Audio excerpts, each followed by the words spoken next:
Söz basımın аны сүзнең жаны дип тә атыйлар.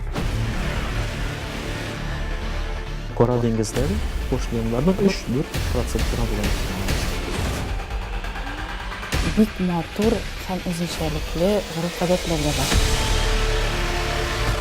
Финляндиядәге татарлар, алар ничә диярлек вәкилләре. Вегеталлычылардан сырый теләдәндә язабыз.